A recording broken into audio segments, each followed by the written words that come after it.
अस्सलाम वालेकुम। Programme news night के साथ मैं हूं सदफ यासिर। आज बात करेंगे महंगाई की, जिस पर मैं कई प्रोग्राम कर चुकी हूं और बार बार महंगाई पर प्रोग्राम करने का मकसद यही होता है कि जो हुकूमत है महंगाई को किसी तरह कंट्रोल कर सके। लेकिन आए दिन हमने देखा है कभी दालों के रेट बढ़ जाते हैं, कभी सब्जियों के, चीनी के, हर चीज़ का रेट जो है वो बढ़ता जा रहा है। ख़ासतौर पर जब पेट्रोल का रेट है, जब वो बढ़ता है तो हर चीज़ का जो रेट है वो बढ़ जाता है। तो लोगों का इस बढ़ती हुई महंगाई पर क्या कहना है, आइए जानते हैं। तो अभी कुछ लोग मेरे साथ मौजूद हैं। जिस कदर महंगाई बढ़ती जा रही है, उस महंगाई में लोगों का गुजारा कैसे हो रहा है, तो हम ये उन्हीं से जान लेते हैं। आपको भी पता होगा कि जिस तरह से आए रोज़ किसी न किसी चीज़ का रेट बढ़ जाता है।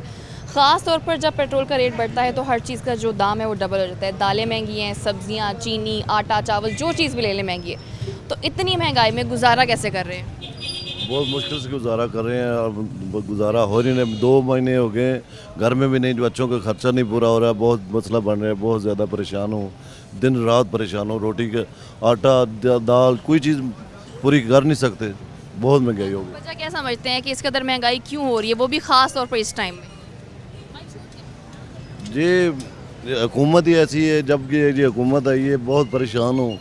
बच्चों का खर्चा नहीं पूरा हो रहा, बच्चों की ट्यूशन नहीं पूरी हो रही, बहुत ज़्यादा हालात ख़राब हो रहे। ठीक है, तो आप मुझे बताएं, आप इन सब चीज़ों की वजह क्या समझते हैं कि आखिर इस कदर महंगाई, आम आदमी जो 2 वक्त की रोटी खाता है, अब उसके लिए 2 वक्त की रोटी खाना भी मुश्किल है। नहीं महंगाई तो है ਹੁਣ ਯਾਰ ਬਾਤ ਆ इमरान खान साहब आए जो महंगाई बहुत होगी। वजह क्या समझते हैं? आखिर पीछे कोई ना कोई वजह तो होगी ना, जो आपके जहन में एक चीज़ आती होगी, भाई इतनी महंगाई हुई, आखिर इसकी वजह क्या है? हर चीज़ महंगी हो जाती है। राती तेल ना बंद करता, पेट्रोल पंप 157 रुपये लीटर पवा के लेते पंपा क्या हुकूमत की कारकर्दगी ठीक नहीं है, पॉलिसीज़ ठीक नहीं है, मसला किधर है? यार बात है हुकूमत की कारकर्दगी नहीं सही तो ही है ना, इतना महंगाई।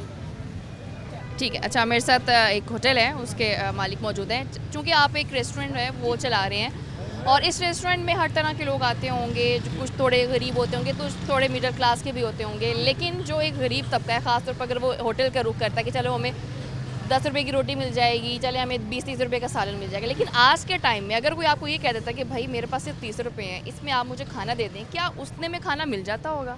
जी बिस्मिल्लाहिर्रहमानिर्रहीम। एक तो दिल में खुदाए खौफी है। हमें पता है जो महंगाई की वजह से गरीब अवाम के साथ जो जुल्म सितम हो रहा है ना, उस वजह से हम तो अवॉइड करते हैं कि जो बैठने वाला होता है ना, जो 140 में भी खाना खा रहा है, वो भी सोचता है कि ये 30 की दाल अगर इनको दे रहा है तो मुझे भी शायद ये 30 की मिल जाएगी। हमारे जितने भी छोटे होटल हैं ना, ये खुदा खौफी वाले लोग हैं, ये ज़रूर 30 की भी देते हैं, 20 की भी देते हैं। और सम टाइम ये भी होता है, आजकल इस हुकूमत में ये देखने में बहुत आया कि गाहक जो है ना 30 रुपये वाला, 20 रुपये वाला बहुत बढ़ गया।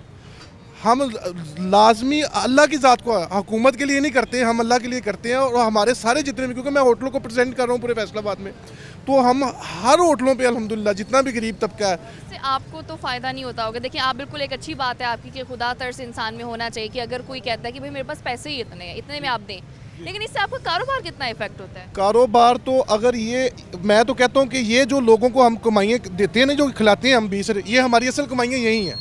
हम इसी असल कमाई समझते हैं। जो हमने कमाना है उसका हिसाब अल्लाह को देना है। इसकी वजह से हम लोग अल्लाह के यहाँ बचते हैं। बाकी हुकूमत ने जो बेड़ा अगर किया हुआ ना महंगाई की शक्ल में, वो कुछ नहीं है। और दूसरे नंबर पे दालें, सब्ज़ी, प्याज, मंडी, अंडे, हर चीज़ जो है महंगी होने की वजह से हमारे वो चीज़ें नहीं रही। करियाने का 1942 का ये होटल है, 1942 से लेकर हम लोग आज तक किसी के मकरूज़ नहीं हुए। पहली दफ़ा ऐसा हुआ है कि आपके रेस्टोरेंट का ये हाल हुआ है? बिल्कुल, ये पहली दफ़ा हुआ हमारे रेस्टोरेंट के नहीं, कई लोगों का। अब हम एडवांस मुर्गा लेते हैं, एडवांस गोश्त लेते हैं। अब हमारे ऊपर मुर्गे वाले का, गोश्त वाले का, सब्जियों वाले का, मंडियों वाले का कई हज़ार रुपये, लाखों में जा रहे हैं, जो हमारे ऊपर कर्ज चढ़ गया सिर्फ ये महंगाई की शक्ल में। होता क्या है, जब हम 100 रुपये किलो दाल ले रहे थे, उस वक्त हम प्लेट एक सेल कर रहे थे 110 रुपये की।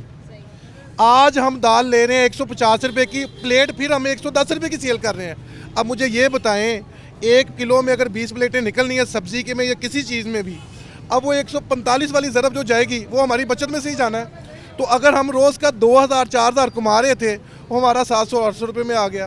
तो बच्चों की फ़ीसों का बढ़ना, मज़दूर की लेबर का बढ़ना और सारी चीज़ों का बढ़ना कैसे पॉसिबल है? तो जाहिर सी बात है, फिर ये कर्ज ही लेना पड़ना है। जैसे हुकूमत बड़े पैमाने पर कर्ज ले रही है, इधर हम ले रहे हैं। अभी फिर IMF से कर्ज लिया है हुकूमत ने, उनकी शराइत भी मानी है। शराइत मानना वो तो बम है, वो तो हर बंदे को। उन शराइत के तहत ये भी है कि हर महीने जो पेट्रोल का रेट है वो बढ़ेगा 2-3 रुपए जितना भी। 4 रुपये का हमने आवाज़ सुनी है जी, क्योंकि हम ताजरों में ये बातें सुनते रहते हैं, लेकिन वो आ जाकर हमें इस हुकूमत से तो कुछ नहीं नज़र आता।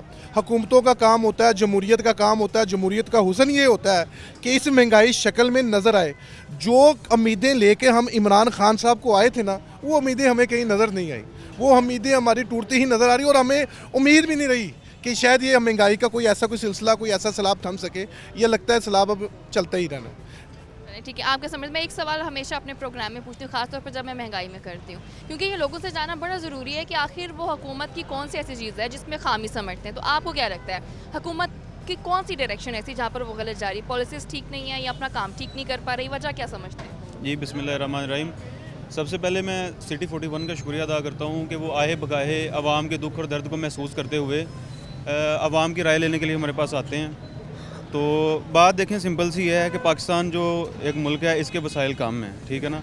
और मसला इसके अंदर ये है कि आए दिन IMF इंटरनेशनल मॉनेटरी फंड जो है उससे फ़ंड्स लेने पड़ते हैं, जिसकी वजह से उनको ज़ाहिर बात है वो हमें कर्ज देते हैं, उनको वापस करना है। तो वापस करने के लिए पाकिस्तान के पास पैसे नहीं हैं। पाकिस्तान के पास पैसे नहीं हैं, ये पैसे इन्होंने इकट्ठे करने का सिर्फ़ और सिर्फ यही एक ही सिर्फ हल ये है कि अवाम से लेने हैं। अवाम से किस तरह से लेने हैं, अवाम को टैक्स लगाना है, ठीक है। और अवाम को जब टैक्स लगना है तो उसमें हर चीज़ महंगी होनी है, ठीक है। जब महंगी होती है तो एक आम बंदा जो है वो अफेक्ट होता है उससे। आम एक मैं 15-20 हज़ार जो बंदा कमाता है वो तो पहले इफेक्ट था ही। अब जो एक मिडिल क्लास बंदा है जिसकी लाख सवा लाख रुपया भी इनकम है और उसका घर रेंट पे है, वो भी इफेक्ट हो गया है, ठीक है। उसके लिए उसने 15-25-30 हज़ार रुपया जब उसने रेंट देना है अपने घर का, तो उसके लिए भी अपने घर का बजट बनाना मुश्किल हो गया है, ठीक है। और इसका at the end of the day मसला ये है कि हर बंदा, गरीब पहले इफेक्ट था, अब मिडिल क्लास भी इससे इफेक्ट हो रहा है, और आहिस्ता आहिस्ता जो मिल ओनर है उन तक भी ये आग जो है वो जाएगी, ठीक है ना। और at the end of the day इससे अफेक्ट इमरान खान होगा, इमरान खान की हुकूमत होगी, ठीक है। और ये मसले मसाइल जो हैं दिन ब दिन ख़राब हो रहे हैं, ठीक है। और ये अवाम के कंट्रोल से चीज़ें बाहर होती जा रही हैं। बिल्कुल ऐसे कंट्रोल में अब नहीं है हुकूमत, क्योंकि अपना वो काम वैसे नहीं कर पा रही है। तो आप मुझे बताएं पहले तो ये कि आप काम क्या करते हैं? हमारा भी होटल का काम है। अच्छा, आपका काम सही जा रहा है या कहीं ना कहीं कुछ ना कुछ फ़र्क आ रहा है कारोबार? सही कैसे जा रहा, महंगाई इतनी हो गई है कि इतना मुश्किल हो गया कि एक वक्त की रोटी कमानी मुश्किल हो गई है। पहले एक आदमी खाना खा रहा था तकरीबन 50 रुपये में, 100 रुपये में खाना खा रहा था, अब 200 रुपये 250 रुपये में खाना खा रहा है। वो कैसे आएगा होटल में? किस किस्म का तबका जो है वो आपके होटल में आता है? हमारे होटल में मजदूर तक आता है। मजदूर तबका तो जाहिर सी बात है, उनकी तो इतनी कमाई होती ही नहीं है कि वो ज़्यादा अफोर्ड भी कर अब सके। वो भी नहीं आता, वो भी आके ना रोता कहता कि हमारे इतने पैसे नहीं भर सकते। बहुत मुश्किल है। आज से पहले कभी इतना कारोबार मुतासिर हुआ था? नहीं, इस गवर्नमेंट में बहुत ज़्यादा हुआ। वजह क्या समझते हैं? इसकी जिम्मेदार हुक्मरान है। ठीक है, हुक्मरान को ही हमेशा जिम्मेदार ठहराया जाता है। तो कुछ और लोग हैं, आप मुझे बताएं आप काम क्या करते हैं? अस्सलाम वालेकुम। पाकिस्तान होटल में मुलाजमत करता हूँ। अच्छा, आप मुलाजमत करते हैं, महीने का कितना कमा लेते हैं? जिनका दिहाड़ी का 600-500 कमाता हूँ, उसमें महंगाई इतनी ज़्यादा, घर का चूल्हा सर्कल चलाना बहुत मुश्किल हो जाता है। महंगाई इतनी, घर का सिर्फ 200 की हांडी आती है। तो दूसरी बात है ये चावल, चीनी, आटा इतना महंगा, 400 रुपये किलो गेहूँ है। जिस मजदूर की 500 रुपये दे रहे, वो घर का सर्कट कैसे चलाएगा? ज़्यादा बात बच्चों के घर स्कूल के लिए खर्चा भी लेके जाना है था। 100 का दूध आता है तो 100 का पैम्पर आ जाते हैं, तो 200 रुपये बचता है मजदूर को, वो घर का सर्कट कैसे चलेगा? गुजारिश ये है इमरान साहब से कि आप महंगाई को कम करें, मजदूर तो मारा, इसलिए आप मुझे बताएं कि जिस कदर महंगाई होती जा रही है, दालें भी महंगी हैं, चीनी, सब्ज़ी, हर चीज़, कैसे घर चलाते हैं? कार जी ਚੱਲਦਾ ਹੀ ਨਹੀਂ, ਕਰੀਏ ਕੀ, ਚੁੱਲ੍ਹਾ ਨਹੀਂ ਜਲ ਰਿਹਾ। 8-8 ਦਿਨ ਬੈਠੇ ਰਹੀਦਾ ਇੱਥੇ। ਕਰਦੇ ਕੀ ਹੋ ਤੁਸੀਂ? ਕਰਦੇ ਕੀ ਹੋ, ਕੰਮ ਕੀ ਕਰਦੇ? ਮਜ਼ਦੂਰੀ ਜੀ ਕਿੰਨਾ ਕਮਾ ਲੈਂਦੇ ਦਿਹਾੜੀ ਦਾ? ਇਹ ਆ ਜੇ ਕੋਈ ਤੇ ਲੱਗ ਜਾਂਦੇ ਨੇ ਤੇ 8-8 ਦਿਨ ਇੱਥੇ ਲੰਗਰ ਖਾਂਦੇ ਰਹੀਦਾ, ਬੱਚੇ ਭੁੱਖੇ ਮਰਦੇ ਆ। ਇਸ ਤੋਂ ਇਲਾਵਾ ਕੋਈ ਹੋਰ ਕੰਮ ਕਰਦੇ ਹੋ ਕਿ ਜੇ ਤੁਹਾਡਾ ਨਹੀਂ ਕੰਮ ਚੱਲ ਰਿਹਾ, ਹੁਣ ਕਰਨਾ ਕੀ ਹੈ ਅੱਗੇ? ਹੁਣ ਕਰੀਏ ਕੀ, ਇੱਦਾਂ ਹੀ ਹੁਣ ਲੁੱਟ ਮਾਰ ਹੀ ਕਰਾਂਗੇ, ਹੋਰ ਅਸਾਂ ਕੀ ਕਰਨਾ। ਤੇ ਹਕੂਮਤ ਨੂੰ ਕੁਛ ਆਂਦੇ ਹੋ ਕਿ ਕੋਈ ਮੈਸੇਜ ਦੋਗੇ ਕਿ ਯਾਰ ਕਿਸੇ ਤਰ੍ਹਾਂ की ਕੋਈ ਚੀਜ਼ਾਂ ਨੇ ਉਹ ਬਿਹਤਰ ਹੋ ਜਾਣ? ਜਾਂ ਦੇਣ ਤੇ ਫੇਰ ਤੇ ਬਿਹਤਰ ਹੋ ਸਕਦਾ, ਹੁਣ ਦਿੰਦੇ ਕੁਛ ਨਹੀਂ, ਕੀ ਕਰੇ ਮਜ਼ਦੂਰ ਆ। ਵੋਟ ਕਿਹਨੂੰ ਕੀਤਾ ਸੀ? ਇਮਰਾਨ ਖਾਨ ਨੂੰ ਦਿੱਤਾ ਸੀ, ਕੀ ਸੋਚ ਕੇ ਦਿੱਤਾ? ਸੋਚ ਕੇ ਦਿੱਤਾ ਵੀ ਅੱਛਾ ਕੰਮ ਕਰੇਗਾ, ਨਵਾਂ ਪਾਕਿਸਤਾਨ ਬਣੇਗਾ। ਹੁਣ ਅੱਗੇ ਵੋਟ ਦੇਣਾ ਹੈ ਇਮਰਾਨ ਖਾਨ ਨੂੰ? ਕੋਈ ਨਾ ਕੰਨਾ ਕਿਹਨੂੰ ਦੋਗੇ ਵੋਟ? ਮੀਆਂ ਨਵਾਜ਼ ਸ਼ਰੀਫ ਨੂੰ। ਅੱਛਾ, ਤੁਹਾਨੂੰ ਲੱਗਦਾ ਹੈ ਉਹ ਆਣਗੇ ਤੇ ਚੀਜ਼ਾਂ ਠੀਕ ਹੋ ਜਾਣਗੀਆਂ? ਹਾਂਜੀ, ਉਹ ਆਣਗੇ ਤੇ ਜੋ ਹਾਲਾਤ ਹੋ ਚੁੱਕੇ ਨੇ ਇਸ ਮੁਲਕ ਦੇ ਉਹ ਠੀਕ ਕਰ ਲੈਣਗੇ? ਬਿਲਕੁਲ ਸਹੀ ਹੋ ਜਾਣਗੇ। ਚਲੋ ठीक है, उम्मीद तो ये लोग यही ज़ाहिर करते हैं कि जो हालात हैं वो बेहतर हो जाएंगे। तो वसीम साहब से मैं एक दफ़ा फिर बात करूँगी। अच्छा, तो अब लोग जो हैं जैसे ये कहते हैं कि जी दिहाड़ी का हम अगर 600 कमाते हैं, 600 में मुझे नहीं लगता कि आप सब्ज़ी भी ले लें, दालें भी लें, चीनी लें। आपको क्या लगता है कि जब जो बंदा कमाई दिन का 600 रहा है वो घर कैसे चलाता होगा? सीधी सी बात है, नामुमकिन सी बात है। ये वैसे ही है जैसे मेरा मकसद है कि अंधे को कोई चीज़ दिखाने वाली बात है जो कि नज़र नहीं आनी। 600 में खर्चा कैसे करता है? 600 में खर्चा करने बेरार अभी आज देखिए कितनी ये वारदातें हो रही हैं। ये उसकी एक कड़ी है, मेन कड़ी उसकी यही है। कल लक्कड़ मंडी में, हमारे फैसलाबाद लक्कड़ मंडी में 3 ताले एक दुकान के टूटे हैं और वह जब तहकीक की गई तो मजदूर तबका उसमें शामिल है। तो ये वही लोग हैं जो 600-700 में दिहाड़ी नहीं होती, बच्चों को कैसे वो करें? फिर ये होता है कि 3 टाइम का खाना जो है ना वो लोग 2 टाइम पे लेके आते हैं। 2 टाइम से लेने के बाद कभी कभी ये होता है 1 टाइम का खाना पकता भी नहीं उनके घर में, घर का रेंट देना है। फिर वो इस तरह करते करते जो है ना, ये जो हम अल्फाज कह रहे हैं ना, ये अल्फाज से आगे की चीज़ें हैं जो हम इसकी ज़ुबान नहीं इसको दे सकते। वो और लोग हैं जो ज़ुबान देते हैं। हम जब देखते हैं कि गरीब तबका हमारे पास खाना खाने के लिए आता है ना, हमारे पास 20-30 रुपये गाहक के अलावा वो भी लोग आते हैं जो जिन्होंने निकाब किए होते हैं, जिनकी फैमिलीज़ होती हैं, वो कहते हैं बच्चे के खाने के लिए चीज़ें नहीं है तो आपकी मेहरबानी हमें दे दें। तो फिर हम उन्हें भी जो है ना वो करते हैं, अल्लाह का शुक्र। उन्हें ये भी कहते हैं कि जब तक नहीं होता आप हमें लें, हमारे से लें। क्यों कि इन्हीं चीज़ों की वजह से हम बचेंगे। बाकी हुकूमत से हमें ये नहीं कि ये हमें बचा सकते हैं कि नहीं बचा। बिल्कुल, ऐसे ही बड़ी अच्छी बात है कि अभी भी लोगों में खुदा तरस मौजूद है कि अगर वो लोग जो अभी नहीं 2 वक्त की रोटी भी अफोर्ड कर सकते, तो ये ऐसा होटल है कि जो कहता है कि वो नहीं रोटी खा सकता तो ये उन्हें रोटी भी देते हैं, चाहे सस्ते दामों पे देनी पड़े, चाहे खुद को नुकसान हो। तो अभी वक्त है ब्रेक का, साथ रहिए।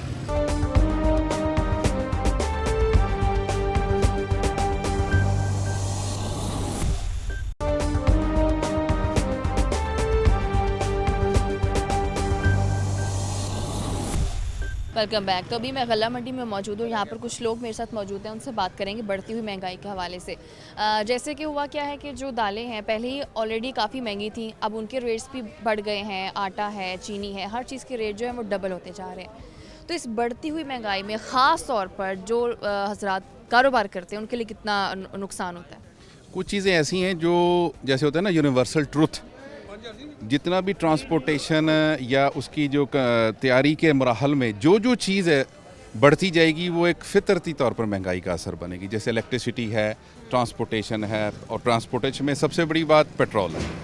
और ये सारी चीज़ें मैं अक्सर बताया करता हूँ कि ये सारी गिन भी लेना अवामर, ये पैरामीटर्स, ये 25% है।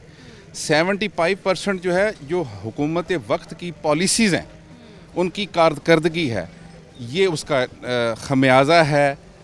समझ ये समझते हैं कि पॉलिसीज़ बेहतर नहीं थी हुकूमत की। जब तक पॉलिसीज़ नहीं होगी, पॉलिसी पहले पॉलिसी बनती है, फिर उसके मुताबिक उसके असरात मुरतब होते हैं, फिर उसके अलामतें होती हैं। एक है बीमारी, एक है काज डिजीज़, एक है disease cause of the disease, और एक है सिम्टम्स। ये हम जितनी भी डिस्कस करते हैं ये सिम्टम्स का करते हैं, अलामतों को करते हैं। कभी बीमारी और उसकी वजह बीमारी को नहीं देखा। तो वजह बीमारी कारकर्दगी, इनएफिशिएंसी या पॉलिसी का तजारत के हवाले से मैनेज करना वो नहीं हो रहा। जो हमारी मिनिस्ट्रीज़ हैं, चाहे वो प्रोवेंशल बेस पे हैं, चाहे वो सेंटर में हैं, तो जो हमारी वजारत तजारत है वो क्या कर रही है, क्या पॉलिसी मैनेज कर रही है, या डंग डबाओ स्कीम के तहत ये चीज़ मंगवा लो, ये चीज़ फेंक दो, ये मंगवा लो, इस तरह नहीं होता है। तो क्या लगता है आप, जैसे कि आपने एक बात की है कि हमेशा से हम अब तक तो यही खैर सुनते आ रहे हैं कि इस हुकूमत की वाकई कारकर्दगी पॉलिसीज़ बेहतर ना होने की वजह से ख़राब हुई है। एक तो ये पॉलिसीज़ में बेहतरी कैसे आ सकती है, दूसरी बात ये कि अब तो टाइम बहुत कम हो गया, हम ये भी नहीं कह सकते कि जो टाइम रह गया उसमें पॉलिसी बेहतर कर लें। हमेशा इनको कहा है कि स्टेक होल्डर्स को साथ लेके चलें। ये कभी भी स्टेक होल्डर्स को, सौरा साहब ऐसा कहते हैं ना, शल गोंगलों के ऊपर से मिट्टी का उतारना, ये करते हैं। स्टेक होल्डर्स की बातों को, तजावीज़ को नहीं मानते, उनको ज़्यादा अहमियत नहीं देते और उनको साथ लेने की ज़रूरत नहीं महसूस करते। हम जो मसाइल बताएंगे, हम जो कैलकुलेशंस बताएंगे, हम जो इंपोर्ट एक्सपोर्ट के मैनेज करेंगे, वो इनके पास फिगर्स नहीं होती। तो इसलिए हम कहेंगे कि हमें स्टेक होल्डर्स हमें टेबल पे लें, हम इनको फिर वहाँ तजवीज़ करें ना, मीडिया के ज़रिए तजवीज़ करेंगे, ये उसको आएँ बाएँ शाएँ करके फ़ारग कर देते हैं। ठीक है, बिल्कुल ऐसे। तो आप मुझे बताएं, एक तो ये कि अभी तक आप क्या समझते हैं कि वाकई पॉलिसीज़ की वजह से है कि मुल्क के हालात इतने ज़्यादा ख़राब है? पिछली भी आपके प्रोग्राम ने हमने बताया था कि 200 रुपये तक पेट्रोल जाएगा। जब एक चीज़ बेसिक चीज़ है जो ट्रांसपोर्टेशन है, 200 रुपये तक चले जाएगा तो महंगाई आएगी, हर चीज़ पे महंगाई आएगी। और जैसे जैसे ये इनकी पॉलिसीज़ हैं ना कर रहे हैं, ऐसे ऐसे महंगाई बढ़ती जाएगी, इनके काबू में नहीं आएगा। ये ऐसा जिन्न है जो दिन ब दिन जो है वो इमरान खान के घबराने की तरह जो है ना चढ़ता ही जाएगा, वो घबराहट से आगे निकल जाएगा। हाँ, अब तो गरीब का जो है, गरीब लोग तो मिडिल तबका भी है वो भी मरने पे आ गया है। गरीब ख़त्म करने थे, ये तो मिडिल तबके को भी ख़त्म कर रहे हैं इमरान खान साहब। IMF से जो कर्जा ये मुल्क मुसलसल लेता आ रहा है, अभी रिसेंटली भी जो है वो एक मुआहिदा हुआ है जिसमें ये उन्होंने शर्त ये रखी है कि भी तकरीबन हर महीने 4 रुपये के करीब जो है पेट्रोल का रेट भी बढ़ेगा। इस पॉलिसी को कैसे देखते हैं? ये देखें, ये तो अब सब मर जाएंगे। 4 रुपये बढ़ना आप भी समझती हैं एक चीज़ पे, 1 लीटर पे, तो वो जो एक कराची से ट्रांसपोर्ट यहाँ तक आती है वो लाजमी बात है, उस पर कोई 200 लीटर या 300 लीटर 400 लीटर लगता है। अब उनको लीडिंग करेंगे तो आप वो उसका हिसाब से देखें कहाँ तक जाएगा। गरीब आदमी की तो गुंजाइश ही नहीं रहेगी। ये तो चीज़ें इतनी महंगाई हो जाएगी कि तसव्वुर से बाहर है। चलें, एक ओवरऑल कंपैरिजन आप हमें बताएं कि अब तक इस हुकूमत के दौरान की बात करते हैं, कितने फ़ीसद तक हर चीज़ का रेट आप कह सकते हैं कि बढ़ा है? 400% तक तेज़ी आई है।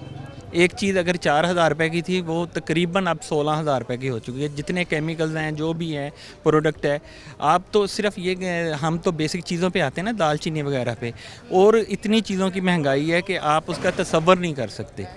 अगर आप प्लास्टिक का ले लें, जो दाना आता था प्लास्टिक का जिससे आपकी चीज़ें बनती हैं, वो तकरीबन 5,000 रुपये का बैग था, जो बढ़ के 10,000 रुपये का हो गया है। और केमिकल की ऐसी चीज़ें हैं जो इमरान खान साहब सोचते नहीं हैं। आप देख लें कि एस्टिक एसिड की एक जो थी कैन, वो 3800 रुपये की कैन थी, वो 18,000 रुपये की कैन हो गई है। ये तो बकाया इतनी चीज़ें हैं बताने को कि हम बता ही नहीं सकते कितनी महंगाई होगी और कहाँ कहाँ गरीब को कहाँ कहाँ से मार पड़ रही है। बिल्कुल ऐसे ही कि गरीब जो है वो परेशान है। तो आप मुझे बताएं कि जब पेट्रोल का रेट बढ़ता है तो उसके साथ साथ हर चीज़ का रेट बढ़ता है, इन सब चीज़ों के बढ़ने से एक जो कारोबार है वो कितना मुतासिर होता है? बिस्मिल्लाहिर्रहमानिर्रहीम।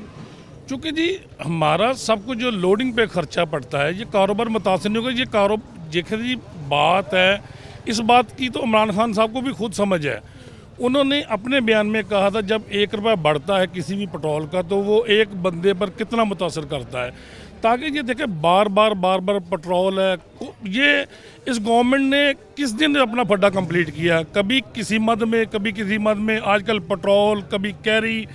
ये चूँकि एक इनकी नाअहली ना पॉलिसी है जो इन्होंने सोचा समझा ही नहीं। पता नहीं किधर टीम सेट की हुई थी, किस टीम का नाम ले रहे थे। इनको ये भी नहीं पता था कि हमने मिनिस्टर क्या है। जो बंदा, ये तो ऐसे ही है कि जो बंदा एक अपनी वर्क नहीं करता वो उसको, वो जो पहले अजसान ने कहा गोंगलू मिट्टी के लिए, उसको उठा कर दूसरे शोबे में लगा देते हैं। फिर उसके अलावा अवाम के रिलीफ होता है जी, हम इतने करोड़ रुपए जी गवर्नमेंट के लिए, जो 500-500 700 रुपये पर बंदा नहीं बनता जी। ये पैकेज का ऐलान किया, पैकेज किधर है, अवाम किधर है? और अल्लाह के बंदो, आप लोगों को जो पॉलिसी बना कर देते हैं, जो पॉलिसी मेकर हैं, कभी उनसे पूछे तो सही हम क्या मल्टीप्लाई कर रहे हैं, हम अवाम के लिए क्या सोच रहे हैं, किस चीज़ की इन्होंने आके को रेट में कमी की है। चीनी है, आटा, जिनको मैं तो कहता हूँ कि अल्लाह का शुक्र अदा है, जिनको ये चोर कहते हैं उन्होंने तो अपनी सफाई देने की ज़रूरत नहीं है। जितने बड़े ये खुद डकैत और चोर हैं, जिन्होंने आकर पता भी नहीं है, पुरसाने हाल भी नहीं है, एक बंदे की कैपेसिटी हो। आज तो बंदे के पास कैपेसिटी ही नहीं है। बेचारा सादा आदमी जो किसी दौर में केजी चीनी घी वगैरह लेकर जाता था, आज वो पाव का शिकार हो गया। मकसद बात करने का है, जो 50-60 रुपये किलो वाली चीनी थी 120-30 रुपये है।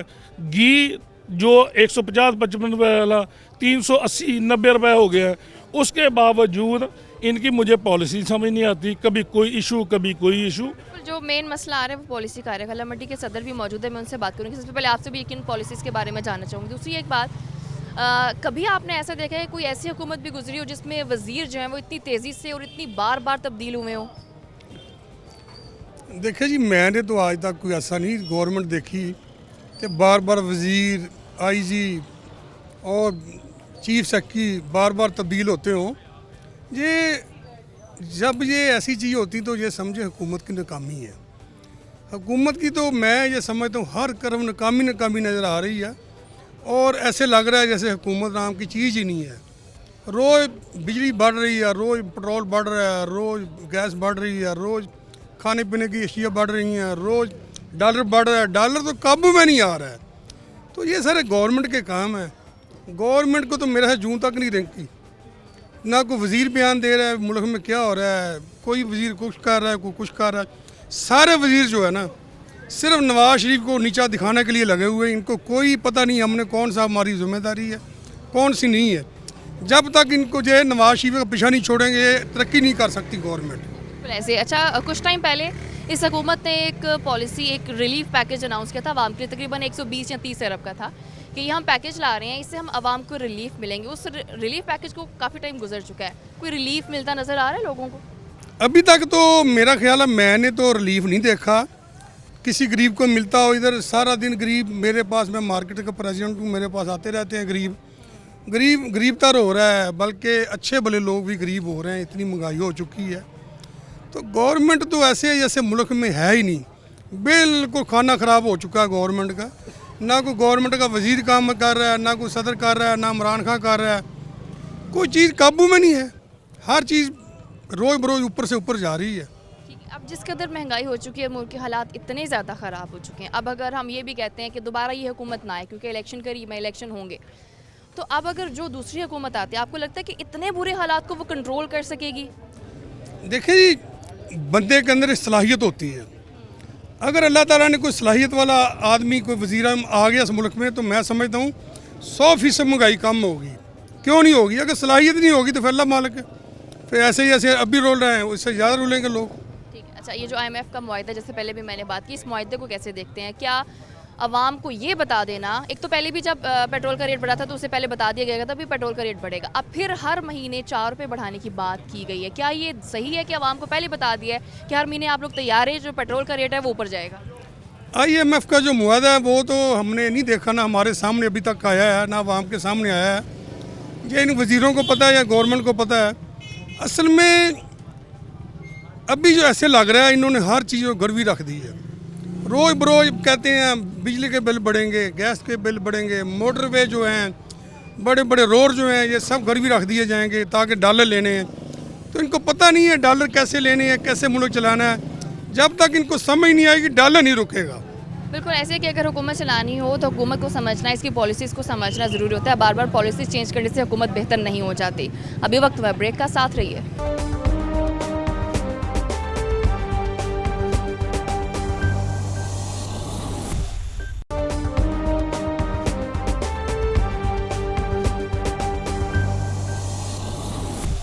Welcome back. तो अभी मेरे साथ मौजूद है मुस्लिम लीग नून के रहनुमा और राना अफजल के बेटे एहसान अफजल साहब, उनसे बात करेंगे। एहसान साहब, बिल्कुल आपके इल्म में होगा कि जिस कदर महंगाई जो है इस मुल्क में बढ़ती जा रही है, जिससे जो हमारी आवाम है वो बहुत ज़्यादा परेशान है।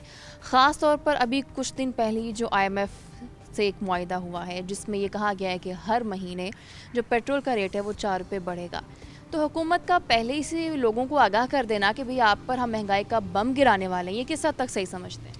बिस्मिल्लाहिर्रहमानिर्रहीम। मैं समझता हूँ कि सबसे बड़ी जो बदकिस्मती है, अगर महंगाई के साथ साथ लोगों की आमदन भी बढ़ती तो शायद ये महसूस नहीं होती, लेकिन जो महंगाई है वो बढ़ती जा रही है, आमदन नहीं बढ़ रही। और ख़ुसूसी तौर पे जो IMF से अभी हुकूमत ने जो मुआहदा किया है, मैं समझता हूँ कि एक बहुत बड़ा फेलियर है, क्योंकि इतनी सख्त शराइत को मान जाना, ये जानते हुए कि पहले ही लोग जो हैं वो महंगाई के बोझ तले दबे हुए हैं, लोगों का बजट आउट है, वो किसी किस्म जो उनकी आमदन है वो उससे अपने जो बेसिक नेसेसिटीज़ हैं उनको पूरा करना मुश्किल है, बजाय कि वो और कोई अखराजात करें। बच्चों के स्कूल की अगर वो फ़ीस देते हैं तो बिजली का बिल नहीं दिया जाता।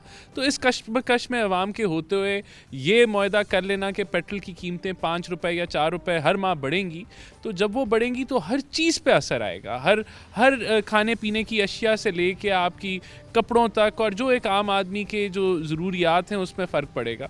तो मैं समझता हूँ कि ये जो है वो बोझ आवाम बर्दाश्त नहीं कर सकेगी, और हुकूमत को सोचना चाहिए कि वो IMF से दोबारा इन शराइत के ऊपर रीनिगोशिएट करे कि इन शराइत को और स्प्रेड ओवर करे, इनको कम करे या आधा कर ले, क्योंकि इस तरीके से अगर होता रहा। और दूसरी तरफ मैं समझता हूँ कि मईशत को चलाना, जहाँ जो है वो तरक्की होगी तो लोगों को जो है वो नौकरियाँ मिलेंगी, तरक्की होगी तो लोगों के, जब तक जॉब क्रिएशन एक ही तरीका है आपको अब इस मसले का हल निकालने का वो ये है कि ग्रोथ हो, ग्रोथ से नई नौकरियां निकलें, जहां एक कमाने वाला है वहां उस घर में 2 कमाने वाले आ जाएं।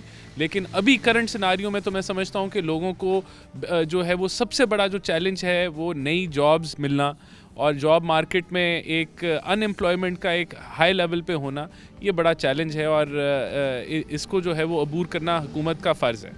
अगर हम आलमी सतह की बात करें तो हुकूमत ये पॉइंट बड़ा रख रही है सामने कि जी पूरी दुनिया में जो है वो महंगाई बहुत ज़्यादा है, जिसकी वजह से ये प्रेशर पाकिस्तान पर भी आ रहा है। पाकिस्तान में भी महंगाई है लेकिन कदरें बेहतर है। ये पॉइंट किस हद तक सही? और जहाँ तक हम IMF की बात कर रहे हैं तो क्या पुरानी हुकूमतें कभी IMF के पास नहीं जाती थी? देखिए, आपके दोनों पॉइंट को मैं ये कहना चाहूँगा कि ये सच है कि दुनिया में जो है वो प्राइसेस का जो है कमोडिटी प्राइसेस के ऊपर प्रेशर है। लेकिन अगर आप इस खित्ते को जो है स्टडी करेंगे तो आपको नज़र आएगा कि इस पूरे खित्ते में जो बांग्लादेश, इंडिया, श्रीलंका, पाकिस्तान है, यहाँ 4 से 5% जो है वो महंगाई की शरह है। लेकिन पाकिस्तान में जो है वो 9 से 10% महंगाई की शरह है, जो दुगनी है। मैं आपको एक मिसाल देना चाहता हूँ कि जो फूड इन्फ्लेशन है, खाने पीने की अशिया की जो महंगाई है, हमें पेट्रोल का बहुत बताया जाता है हुकूमत की तरफ से कि इंडिया में वो 200 रुपए से भी ऊपर है। लेकिन हुकूमत ये नहीं आपको बताती कि खाने पीने की जो अशिया की महंगाई है वो 3-4% से भी कम है, जो पिछले ये साल जो आ रहा है आप अगर उसको स्टडी करें। लेकिन पाकिस्तान में वो 17% पे भी पहुंची। तो ये क्या वजह है कि अगर हुकूमत का ये क्लेम कि दुनिया में महंगाई है, फिर दुनिया में आधी महंगाई क्यों है और पाकिस्तान में दुगनी क्यों है? उसकी वजह मैं आपको बता देता हूँ कि यहाँ रुपए की जो एक बेइंतहाशा डिवैल्यूएशन हुई और 13-14% रुपए की जो है वो कदर में गिरावट हुई, वो एक मेजर वजह है जिसमें हुकूमत जिम्मेदार है। और दूसरा आपका सवाल था ये इसका IMF के ऊपर के पिछली हुकूमतें भी IMF से करती थी, बिल्कुल करती थी। लेकिन पिछली हुकूमतें जो IMF से डील्स करती थी वो इतनी सख्त नहीं होती थी, इतनी सख्त शराइत पे नहीं होती थी।